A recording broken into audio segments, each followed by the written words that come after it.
এই মেয়েটি যখন আইসক্রিমে কামড় দেয় পাশে থাকা মহিলাটি ভয়ে কাঁপতে শুরু করে। দ্বিতীয়বার কামড় দিতে মহিলাটি লিফট খুলে পালিয়ে যায়।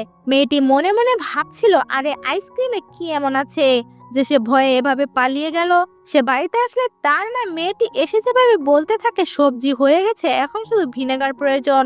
মেয়েটি বলে শপে ভিনেগার শেষ হয়ে গিয়েছে, কিন্তু মেয়েটির মা মেয়েটিকে কোনো দিকেই দেখতে পাচ্ছিল না।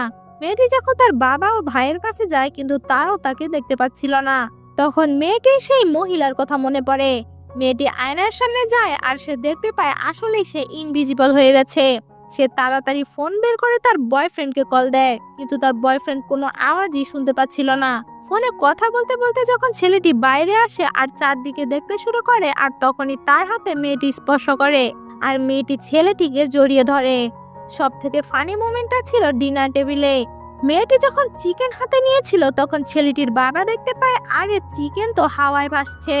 তখন ছেলেটি বলে, আরে চিন্তা করো না, এটা একটা ম্যাজিক। আর তখন সবাই শান্ত হয়ে যায়।